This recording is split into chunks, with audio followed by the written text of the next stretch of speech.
Bienvenidos al podcast de antropología y otras tonterías. En el capítulo de hoy estaremos hablando acerca de la filosofía de la ciencia, y para esto tendremos de invitado al Dr. Jeffrey Ariza, quien se especializa en historia y epistemología de la ciencia. Con él responderemos preguntas como ¿qué es la ciencia?, cómo podemos fomentar su divulgación y sobre todo si existe o no existe como tal el método científico. Muchas gracias por aceptar la invitación y me gustaría comenzar preguntando ¿quién es Jeffrey Ariza y cómo llegó al campo de la filosofía de la ciencia?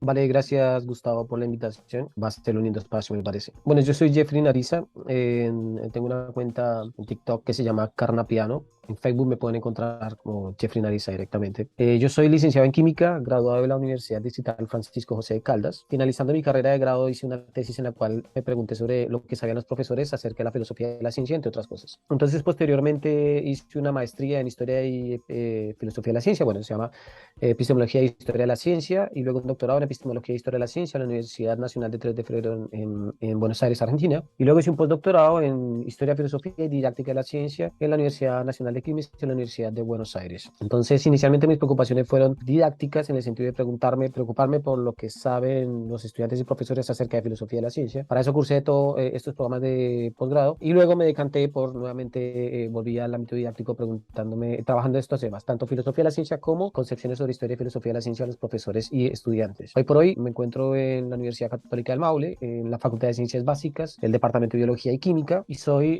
además de académico investigador, soy director del doctorado en didáctica de las ciencias. Una línea de investigación justamente de este programa es sobre historia y filosofía de la ciencia. Así que bueno, los detalles son esos. Me preocupé primero por lo que saben los profesores acerca de filosofía de la ciencia, estudié filosofía de la ciencia, historia de la ciencia, y luego volví otra vez a investigar. Hoy desarrollo proyectos de investigación científica acá en Chile, que bueno, encantado de participar acá y vamos a ver cómo sale. Realmente el tema de la filosofía de la ciencia, a mi punto de vista, termina siendo muchas veces un poco periférico en la discusión de la ciencia. No sé si a ti te lo puede parecer, pero me parece que hay quizás una carencia, ¿no? Y por ahí veía tu contenido, en algún momento decías, hace falta también divulgadores metacientíficos, ¿no? Es decir, vemos hoy en día que hay divulgadores de la ciencia que nos hablan sobre cuál es el contenido de la ciencia, o más bien, qué es lo que produce, cuáles son sus resultados, pero muchas veces pareciera que la discusión filosófica queda un poco aislada o que no se ha retomado lo suficiente. Y en este sentido, uno de los puntos de partida que han generado como controversia en tu contenido es siempre partir de esta premisa, ¿no? No existe el método científico, ¿no?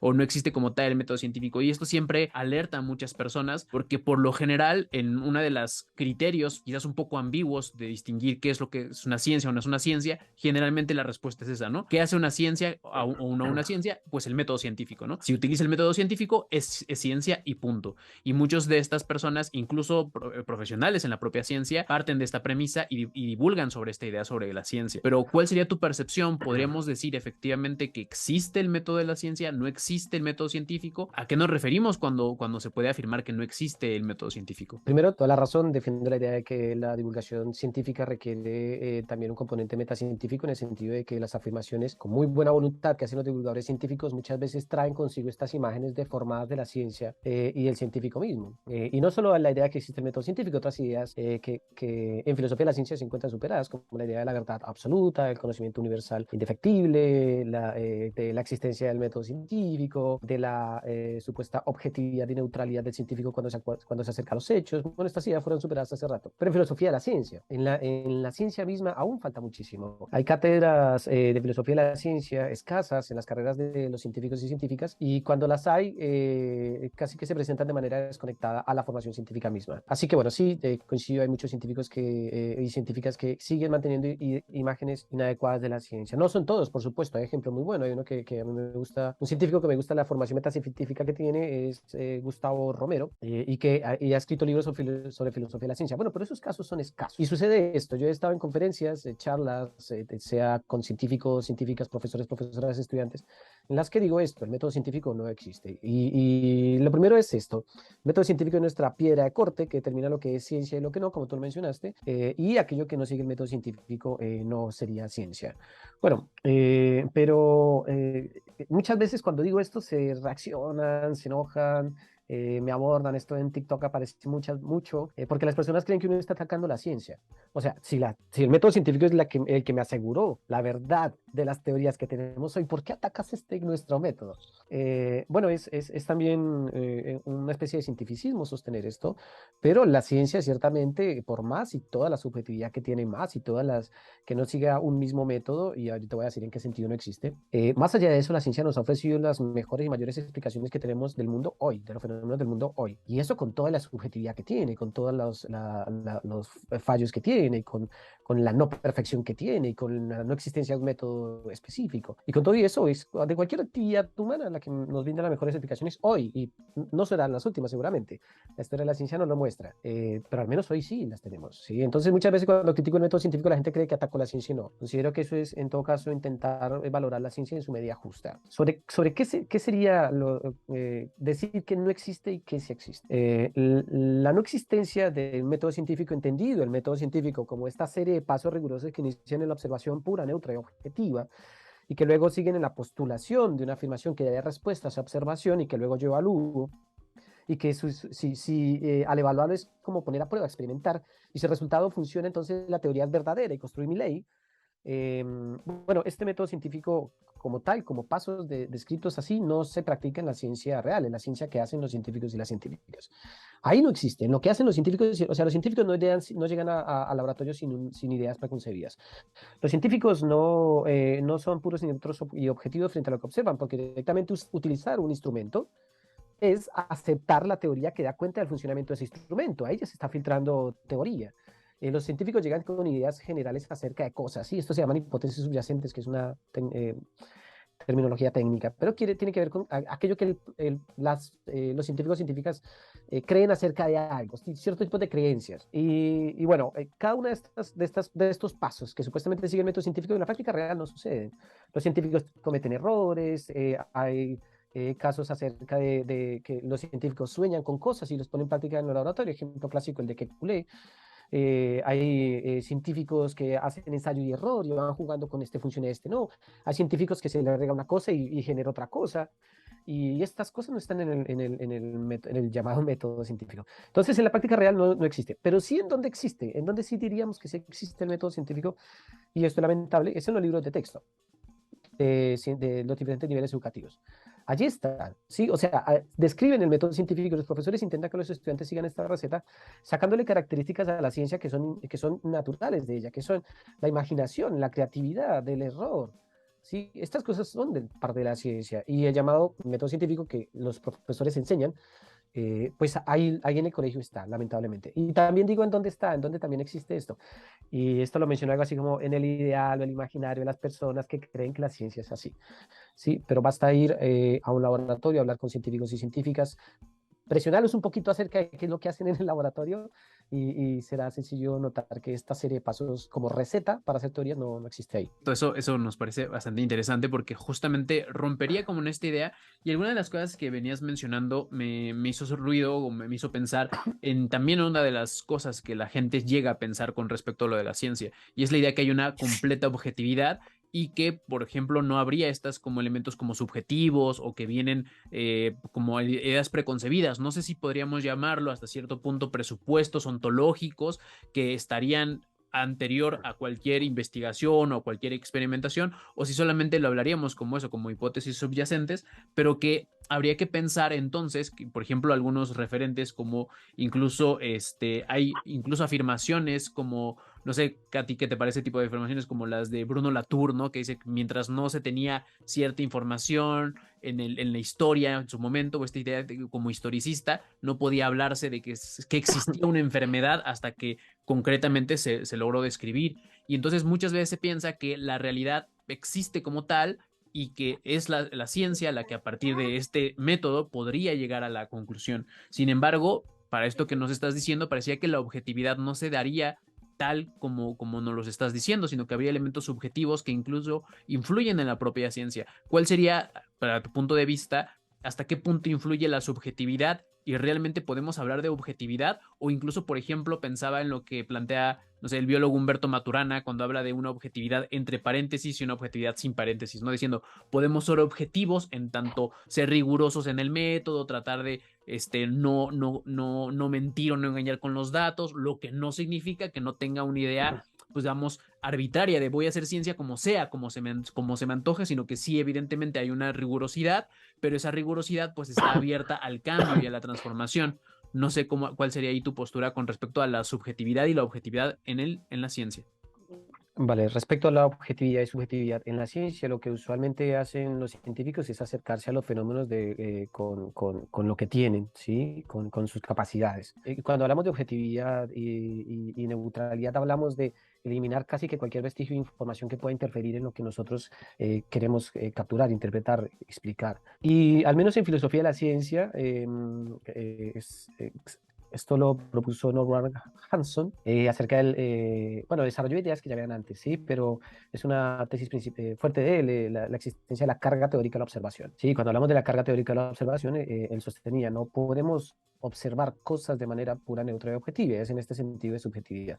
¿Y por qué decía él esto? Bueno, él decía, porque si nosotros utilizamos un telescopio, un microscopio o cualquier instrumento que se utilice en ciencias, el funcionamiento de ese aparato está dependiente, si se quiere, de ciertas teorías previas, ¿sí? Que dan cuenta del funcionamiento del telescopio, microscopio o lo que sea.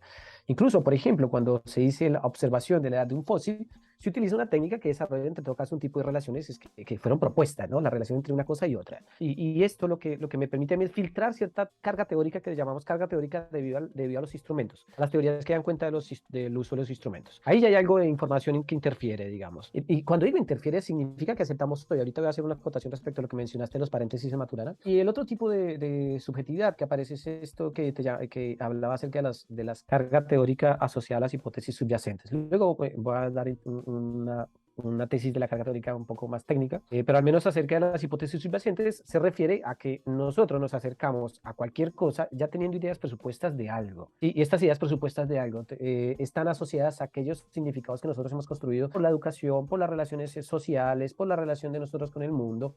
No llegamos sin más, nosotros llegamos creyendo eso, aceptando esas cosas. Y lo interesante de las hipótesis subyacentes es que no aparecen en el mismo momento, no las reconocemos en el mismo momento. Para identificarlas tenemos que hacer un esfuerzo cognitivo. Yo proponía a mis estudiantes un ejercicio relacionado con ellos. Hay un cuadrito que dice marque con una X si leyó, vio, conoce o no conoce las siguientes obras. Este ejercicio es de la asignatura de introducción al pensamiento científico, que se apoya en el libro Las raíces y los frutos de varios filósofos de la ciencia de la Universidad de Buenos Aires, una asignatura que cursan todos los estudiantes de esa universidad. Interesante eso. Y les pido a los estudiantes entonces que luego les paso 4 títulos de libros y ellos marcan. Sí, marcan. Sí, pero entonces el truco, no el truco, sino les pido, los títulos de los libros los voy a pasar rápido. Les paso los títulos de los libros y luego ellos marcan. Sí, todos marcan. Esto siempre pasa, todos marcan.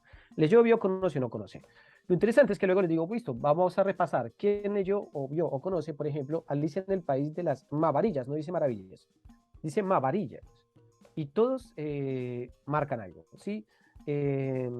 Nombres así, con las palabras cambiadas, y ellos pasan por alto esto. ¿Sí? ¿Por qué? Porque ya tienen cierta información. Bueno, hay distintas explicaciones sobre esto. Lo interesante es que accedieron supuestamente de manera objetiva al dato y la interpretación que hacen es, hay que hacer un esfuerzo cognitivo para identificar estas hipótesis subyacentes. Luego hay muchos ejemplos, hay muchos ejercicios que se pueden hacer acerca de ver una cosa que está y no está. Hay imágenes que a ti te permiten captar la forma en la que diferentes personas acceden a cierta información, incluso a la manera en la que a veces nuestro cerebro las interpreta, las reconoce y las procesa. Ejemplo de ello es no sé si recuerdas este vestido que era azul o dorado, que dio muchas vueltas, en la zapatilla verde no sé qué, y luego hay imágenes así que a ti la escalera que sube o baja, el recordado ejemplo de Rudolf Carnap del pato conejo, que un poco intenta mostrarte que ciertamente las personas, diferentes personas acceden a los mismos datos, pero podríamos decir que ven cosas distintas. Sí, esta es una versión más light acerca de que nosotros podríamos, frente a los mismos datos, observar cosas distintas. ¿En dónde queda la subjetividad? Perdón, ¿dónde queda la objetividad o neutralidad?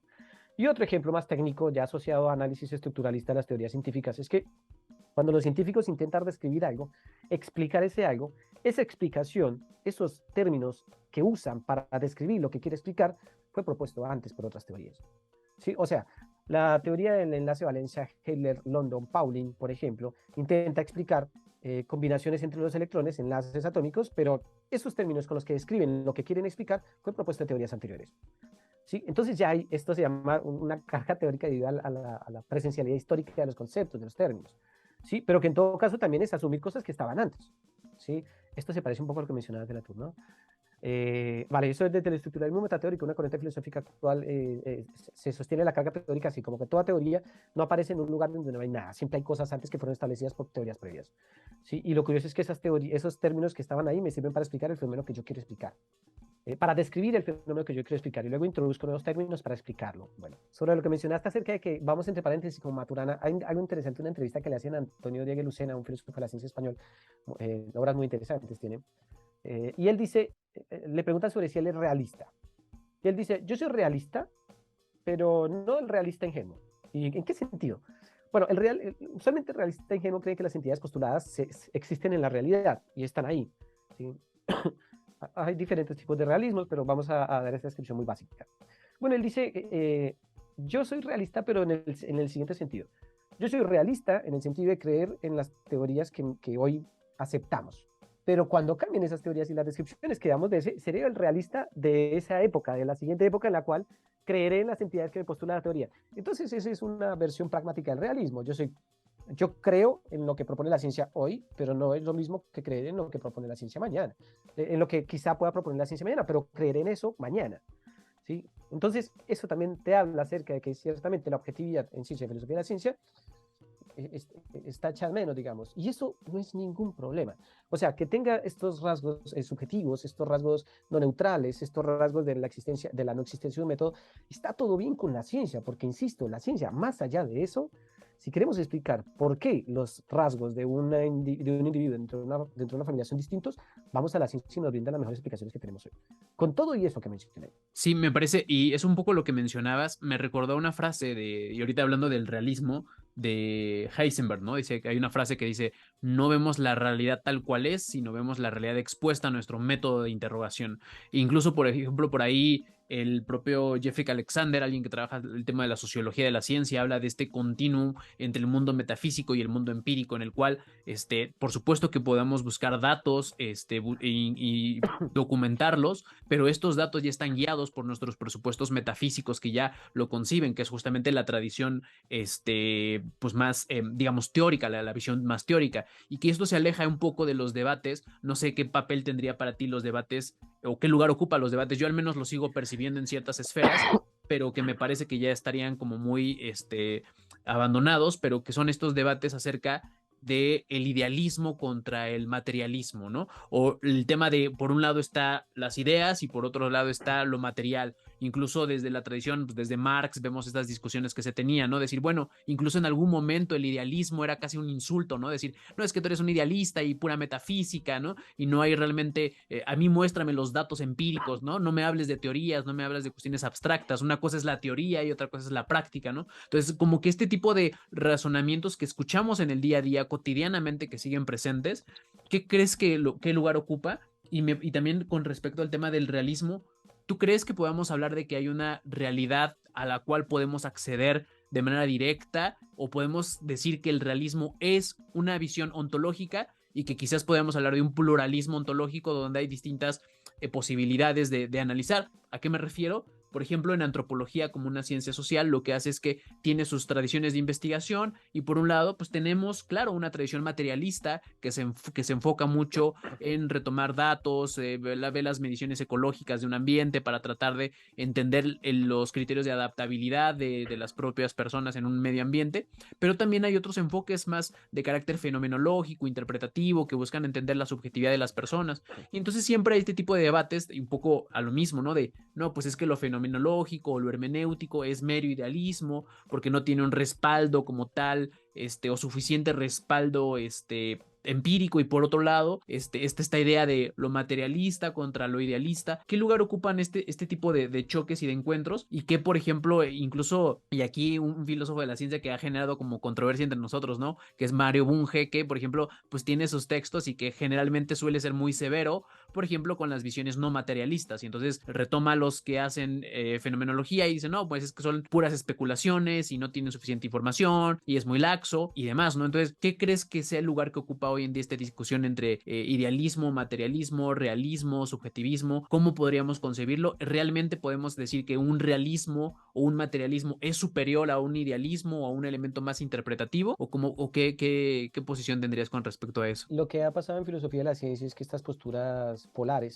¿sí? De que si es esto o esto, han menguado, ¿sí? O sea, es difícil encontrar a personas que se declaren exclusivamente idealistas sin ningún matiz. Usualmente empiezan a aparecer posturas intermedias. Las posturas realistas aparecieron los constructivismos, por ejemplo, realistas, las posturas realistas estructurales, a las posturas más asociadas a la existencia de un mundo sin más, ¿sí? También han aparecido los pluralismos, como tú lo mencionas. Ese es un debate lindo entre física y química. Yo en temáticas más bien sociales y análisis, yo te lo mencionaba, no soy tan experto, digamos, no soy experto, digamos, en análisis más sociológicos del tipo de los que tú haces, pero sí tengo cosas para decir relacionadas con estas posturas, ¿no? Del idealismo, realismo, la existencia o no de algo allá al que podemos tener acceso. Y esto, algo como la ciencia ha mostrado de forma bien interesante, es que cada vez se ha expuesto más compleja la ciencia, ¿no? Desde caminos deterministas hasta caminos indeterministas. Y del mismo modo en el que se ha complejizado la ciencia, se han complejizado las distintas filosofías de la ciencia. Sí, hoy por hoy tú encuentras casi que de todo, pero ninguna postura polar estricta, ¿sí? Entonces tú encuentras posturas más bien asociadas, cercanas al idealismo, sin ser idealismo así más, posturas más asociadas a empirismo, a realismo también, pero tampoco sin más. Estoy seguro que muchos de los filósofos que se declaran realistas le ponen estas comillas. Hay una propuesta interesante. Yo trabajo en una corriente denominada concepción semántica de las teorías científicas, en la cual hay varios enfoques y varios representantes, y como Frederik Sappe, Bas van Frasen, Ronald Gilbert, que es un filósofo muy influyente, digamos, y está el estructuralismo metateórico, bueno, y ahí se cruzan líneas con, por ejemplo, autores como Nancy Cartwright, se han echado algo de palo con Hawking y Pickering acerca de los posicionamientos relacionados con el experimento, que es el experimento. Y hay posiciones variopintas, pero te voy a contar una que es bien interesante, y en las cuales más o menos comparten la concepción semántica actual, que es la concepción ortodoxa de las teorías. O sea, hoy por hoy, la concepción semántica de las teorías es la que brinda análisis más finos y detallados acerca de la estructura interna de las teorías. Y ellos dicen algo como lo siguiente. Primero dan por sentado, al menos todos excepto Guire, dan por sentado que hay algo allá como el nómeno kantiano, ¿sí? Eso que se encuentra allá. Y luego dice, hay cosas como lo que mencionaste, hay cosas que se nos presentan, ¿sí? Y incluso no solo se animan a decir, hay cosas que se nos presentan, sino en el laboratorio, en un lugar recontracortado, independiente de su zona normal, nosotros además tenemos algunas cosas que se nos presentan y trabajamos con esas cosas que se nos presentan. Algunos le llaman modelos de datos, otros le llaman alcance pretendido, en el sentido de alcance a ellos a lo que espero que yo pueda explicar, sin decir nada acerca de la relación entre este alcance pretendido y el modelo de datos con el mundo tal cual es. Entonces parece ser que si es que hay algún tipo de realidad directa, no es esa realidad del mundo tal cual es, ¿sí? Sino aquello al cual tenemos acceso. E incluso autores que también encienden la llama de manera bien divertida, como Paul Feyerabend, sostienen la ciencia avanza dudando de lo que cree que existe, ¿sí? O sea, si nosotros no dudamos de que existía el flogisto, perdón, de que existía el flogisto, entonces no hubiésemos pasado a teorías del oxígeno, ¿sí? Porque no dudamos de la existencia de algo como eso. Entonces, parece ser que si existiese algo que sea ahí con todas las propiedades que tenga que tener y que supuestamente tenemos que descubrir, es algo a lo cual no tenemos acceso. Y que a lo que tenemos acceso, a esos datos en los cuales nos encontramos, esos datos están recogidos en el contexto también de una teoría, ¿sí? Por eso, autores como Olimpia Lombardi o Martín Labarca se animan a decir que la física y la química, la física no reduce a la química, En tanto, tienen ontologías distintas. Esto significa un pluralismo ontológico y luego también hay un pluralismo epistémico y esas son las posturas que últimamente proliferan más. Y con esto también quiero decir algo, algo que es bien interesante, es que muchas veces las distintas disciplinas científicas trabajan con su propio mundo, con sus propios datos y estos datos los entienden de una manera a veces que suele ser distinta. En física y química, que es el ejemplo que estoy trayendo acá, para los químicos trabajan con orbitales atómicos híbridos, les dan formitas y así pueden predecir ecuaciones, pero el concepto de orbital atómico híbrido en la mecánica cuántica no tiene sentido. No hay. O sea, la energía está cuantizada y se encuentra en niveles específicos, no hay una cosa intermedia mezclada, ¿sí? Entonces, es interesantísimo, porque el problema a veces cuando uno hace filosofía de la ciencia, tienden a hacer análisis específicamente de la física. Pero cuando se empiezan a hacer análisis y proliferaron los que el autor que te gusta, Mario Bunge, llamaba filosofías regionales, empezaron a aparecer cosas interesantísimas, que no se parecían mucho a lo que se decía de la física. Entonces, aparecen posturas, no sé si conciliadoras, pero más bien intermedias, variopintas, entre estas posturas filosóficas que haciendo análisis de la física parecían como demasiado lejos una de otra. Claro, ¿Sí? y de hecho yo, ahora que te escuchaba, lo que pensaba era también que, por ejemplo, en las propias ciencias sociales existen este tipo de aspectos como, por ejemplo, el tema del discurso, las narrativas, que en otros campos no existen y que justamente son los datos con los que se trabajan. Y al final de cuentas se asumen ciertos presupuestos para poder hacer este tipo de investigaciones, ciertas preguntas que parten de fondo, incluso preguntas de investigación como, por ejemplo, preguntas del tipo de cómo funciona esto, pero ya presupone que el funcionamiento de algo, ¿no? Entonces, al final de cuentas, esto nos lleva a entender que la propia ciencia está como ligada a estos presupuestos teóricos que muchas veces, y no sé, a veces análisis muy simplistas o muy severos que te dicen, bueno, pero esa teoría, ¿cómo la justificas, no? Empíricamente, ¿no? Cuando esto ya se Bueno, vuelven... sí, perdón, ¿quiénes te dicen eso? Los que están asociados al dato, los que crecieron en el mundo empírico, inductivista, positivista, que son especialmente asociados a las mal llamadas ciencias duras, mal llamadas exactas, ¿sí? Entonces, ellos vienen de una tradición que usualmente está asociada a los datos y se acercan a disciplinas como la tuya o como yo he trabajado en otras, no haciendo análisis metacientífico, pero sí haciendo investigación, como en didáctica de la ciencia, que ven el fenómeno como si estuviera mirando un fenómeno físico y que el dato depende de todo, ¿sí? Y es ciertamente hay un camino flexible que muchas veces está diferenciado entre una disciplina u otra, una práctica científica u otra, como tú perfectamente lo mencionas. Perdón que te interrumpí. No, no te preocupes. Y justamente pensando en la propia ciencia, en cómo en realidad, entonces podríamos afirmar que no podemos acceder, si es que lo hay, una realidad como tal, y lo que vamos a ir siempre es con nuestros marcos teóricos, ¿no? Y al final, dependiendo de nuestro marco teórico, las respuestas pueden ser diferentes, y incluso poder, no sé ahí cuál sería tu postura, tener respuestas distintas para distintos modelos teóricos, porque se están haciendo preguntas diferentes. Entonces, por lo tanto, no podemos afirmar que existe una realidad tal cual y que vamos a tener la información completamente objetiva y de que lo que existe existe casi como una esencia, sino que en realidad va a depender muchas veces de las preguntas que nos estemos haciendo y las distintas tradiciones de investigación, como por ejemplo le llama Larry Laudan, pues va a traer distintos, él le llama función ontológica, función metodológica, y cada función ontológica y cada función metodológica corresponde a las preguntas que se está haciendo en las distintas tradiciones de investigación, pero por supuesto que estas no van a ser completamente o que no van a necesariamente ser compatibles, o sea, no hay como una verdad como trascendental, ¿no? Sino que podríamos decir que hay múltiples verdades a partir de distintas preguntas, de tradiciones de investigación,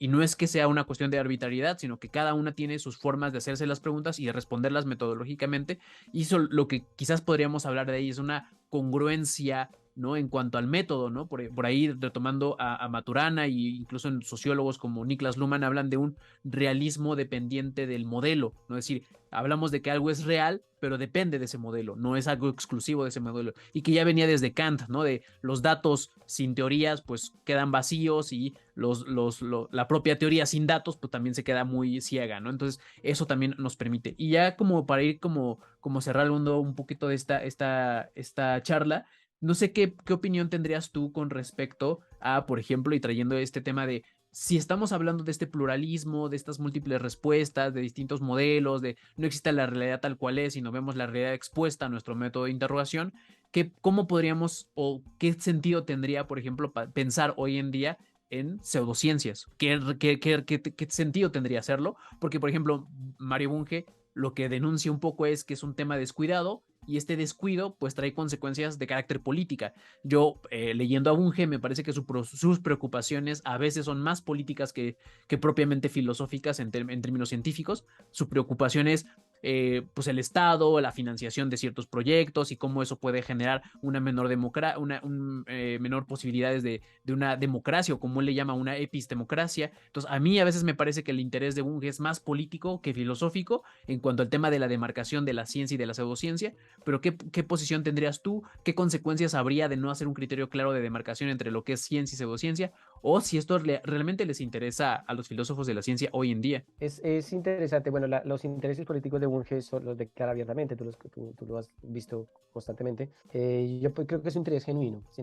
Estos intereses de financiación a propuestas pseudocientíficas que apoyan teorías pseudocientíficas, y eso es una filtración de dinero que bien puede integrarse en prácticas científicas apoyadas por la comunidad científica, ¿sí?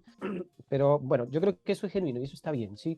Ahora, la preocupación sobre el criterio de marcación. Durante la historia de la filosofía de la ciencia, que desde disciplina institucionalizada en 1929, cuando la publicación del Manifiesto del Círculo de Viena, por Maurice Lee y otros autores, entre ellos un filósofo que me gusta mucho, Rudolf Carnap, los principales criterios eran esto que había dicho Comte como el método de la física y que también guiñó a la sociología. Comte quería defender la llamada física social, que es la que conocemos hoy como sociología, diciendo que seguía este método también. Entonces, apareció el método como criterio de marcación, ¿sí? Pero bueno, el método científico da o pasos tan generales que casi cualquier práctica humana los cumple, ¿sí? Entonces no me serviría para distinguir entre la ciencia o lo que no es ciencia. O restricciones tan precisas que en el laboratorio o en las prácticas científicas no se siguen, ¿sí? Eso depende cómo tú lo quieras llamar. Entonces es difícil, digamos, para mí utilizar el método científico como algo que distingue a la ciencia de la pseudociencia, porque además la ciencia no lo usa, ¿sí? No me sirve. Otro criterio de marcación fue el criterio de falsabilidad, ¿sí? Propuesto entre otras por Popper, y decía, bueno, lo que es científico es lo que es falsable. ¿Sí? Entonces yo no puedo falsar algo como los ángeles volando en línea recta o curva porque no puedo. Entonces eso no sería científico. Pues este criterio tampoco funciona, ¿sí? Porque, por ejemplo, yo puedo mostrar que la astrología es falsable. Sí, yo puedo falsar la astrología. ¿Sí? Un par de evaluaciones, ¿sí? Réplicas y dice falsa. Entonces, pero no es científica la astrología, ¿sí? Entonces tampoco me sirve. Hay otros rasgos que asociado también al filósofo que tú has mencionado, a Larry Laudan, que han presentado en filosofía de la ciencia y que ciertamente bastaría con pasarse por encima por uno de ellos y ya uno descarta directamente las prácticas pseudocientíficas. ¿Como cuál es el progreso? El progreso. ¿Cuánto ha progresado la astrología desde que fue creada? ¿Sí? La ciencia se caracteriza por ser una actividad sumamente crítica con sus fundamentos también. ¿Sí? Y en ese sentido, gracias a la crítica de los fundamentos, de la evidencia disponible, de las mismas prácticas científicas, de los mismos acuerdos del lenguaje, es una revisión constante que permite progresar. El sentido de progreso de Lakatos era que me permite abordar nuevos problemas, modificaciones en un programa de investigación que me permite abordar nuevos problemas, generar nuevas respuestas, incluso con nuevos lenguajes. Eso en las prácticas científicas no existe. Sí, eso no está, el progreso no está. Hay otra característica que es muy sencilla de pasar en las prácticas científicas para que se queden por fuera de la práctica científica, y es la explicación por mecanismos. A veces suele, asociado a química, por ejemplo, o a física, suele mostrarse el camino seguido entre A o B. Bueno, en sociología en disciplinas científicos sociales, tenemos muchísimas más variables aquí entre A o B, que nos hace difícil seguir cierto mecanismo, pero damos descripciones más o menos cercanas acerca de lo que esperamos que pueda suceder eventualmente ante una variable aparezca o desaparezca. Si se me ocurre la explicación de Durkheim acerca del suicidio. Si ante mayor grado de cohesión de un individuo a un grupo social, pues disminuye el grado de suicidio. Algo así le llama hacia Durkheim. Entonces explicaba por qué una persona se suicidó y por qué no, esto, yo no sé si puedo decirlo y luego quedamos baneados, pero lo editas. Y tenía una explicación a partir de algo y se conocía el camino. Hay muchísimas más variables en el medio, pero las prácticas científicas suelen dar más o menos una descripción entre A y B, ¿sí? Las prácticas pseudocientíficas no.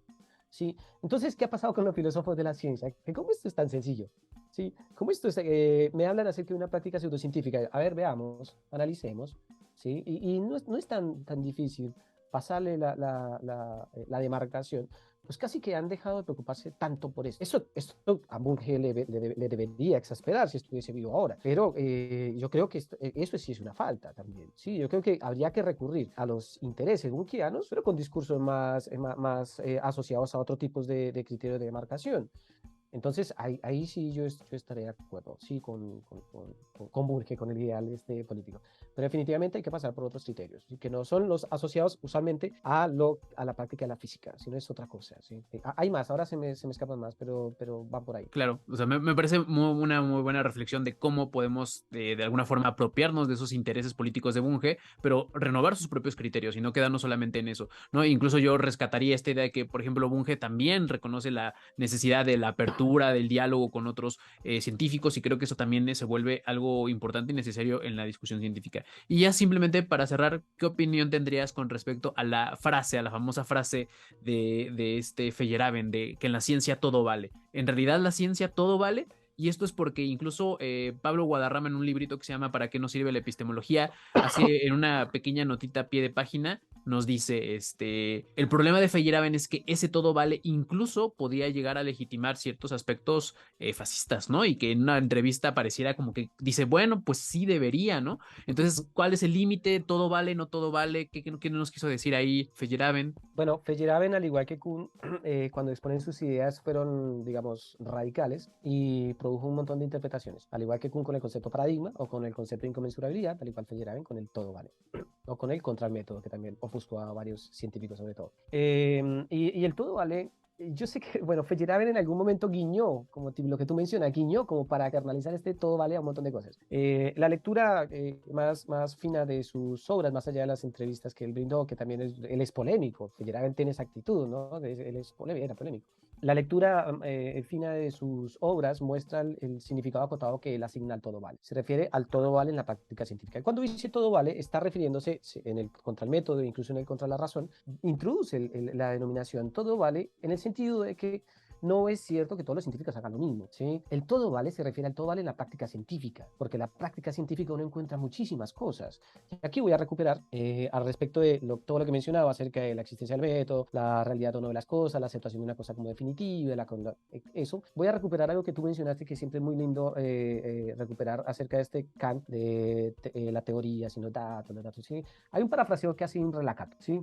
Él dice algo así, la filosofía de la ciencia sin la historia es vacía y la historia de la ciencia sin la filosofía de la ciencia es ciega, ¿sí? Y lo que quiere decir es que cualquier cosa que digas tú, Gus, o que diga yo, o que diga Paul Feyerabend, que diga Larry Laudan, Ronald Gere, que diga el que quiera decirlo, tiene que estar apoyado en la historia de la ciencia. Casi que la historia de la ciencia es el laboratorio de los filósofos de la ciencia. Que si digo que el método no existe, bueno, vayamos a mirar la historia de la ciencia a ver si todos siguen exactamente los mismos pasos. Que si yo digo que todo vale en la ciencia, vamos a mirar en la ciencia. Vamos a mirar exactamente si todos los científicos siguieron las mismas cosas o si hay cosas que aparecieron y que uno que no tenía en cuenta, que no esperaba que aparecieran, como que se haya quedado dormido alguien, que se haya equivocado alguien, que se haya tropezado alguien, que haya sido alguien influenciado para que económicamente o culturalmente o políticamente para que hiciera ciertas modificaciones de lo que estaba haciendo, ¿sí? Entonces, cualquier cosa que digamos de filosofía de la ciencia tiene que apoyarse en nuestra base empírica, que es la historia de la ciencia. Ahora bien, el todo vale referido a Feyerabend, él lo acota a las prácticas científicas. Él no se refiere a cualquier práctica, porque muchas veces aparece este todo vale como diciendo, si todo vale, ¿por qué entonces no valen las pseudociencias o las prácticas pseudocientíficas si todo vale? ¿Sí? Y esto también acerca de posiciones fascistas y todo lo que quieras. Bueno, eso es una lectura extendida de Feyerabend, es como agarrar las palabras, como hacen los pseudocientíficos. Agarran términos científicos y les ponen unos adornos para acomodar sus teorías pseudocientíficas. Bueno, algunas veces sucede esto también con la filosofía de la ciencia. Filosofía de la ciencia. Muchas veces, a veces me hablan de filosofía general, yo hablo de filosofía de la ciencia. Y es, agarramos terminología filosófica de la ciencia, la ponemos en el contexto de interés particular y lo presentamos como, fíjense que un experta en filosofía de la ciencia dice que todo vale. ¿Por qué nosotros no? Si somos, no hacemos lo mismo que la ciencia, pero todo vale. Bueno, eso es llevarlo por fuera. Eso es hacer pseudometaciencia, ¿sí?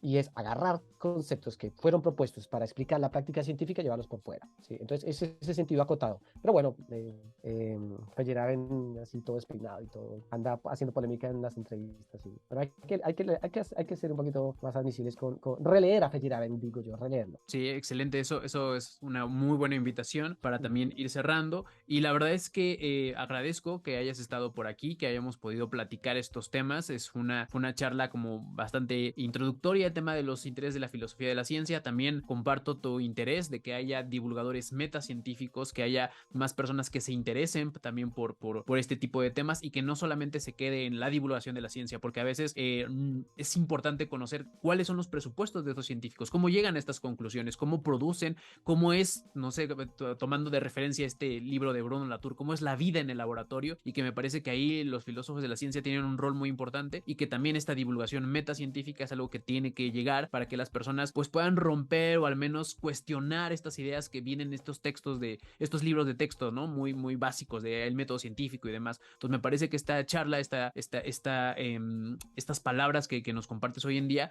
puede abrir este tipo de brechas también para los filósofos de la ciencia, para los filósofos en general que nos escuchan, que también puedan, ¿no?, introducirse a este tipo de debates, al tema de la divulgación, porque se vuelve muy importante. Y simplemente, no sé si nos quieras compartir igual de nuevo dónde podemos encontrar, igual si estás en TikTok, en Facebook, en algún otro espacio y alguna otra actividad que quieras como aquí platicar de algo que entes por ahí trabajando, adelante y muchas gracias por estar por acá. Gracias, Gustavo. Bueno, primero agradecer porque este es un espacio interesantísimo para todas las personas y en general muchas veces tomamos decisiones en la vida diaria pensando en lo que creemos que es la ciencia o creemos que hacen los científicos, por ejemplo, utilizar un tapabocas o votar por alguien. ¿Sí? Esto pasa también por lo que sabemos o creemos que es la ciencia, así que es interesantísimo. Yo estoy en TikTok como Carnapiano, en Facebook como Jeffrey Nariza y en YouTube tengo un canal que no he publicado casi nada, ¿sí? Porque recién estoy integrándome a esta plataforma que se llama justamente Carnapiano, así que empezaré un poco a subir más siempre que el tiempo me permita lo seguiré haciendo. Y nada, Gustavo, animarte a seguir con tu contenido y gracias por darle la oportunidad a otras voces también de participar en tus espacios. Muchas gracias y ojalá podamos tener otra oportunidad, otra charla en algún futuro y poder darle una ampliación. Si hay alguna pregunta o algunos comentarios interesantes, podemos utilizarlos como punto de partida para una segunda conversación. Gracias por estar por acá.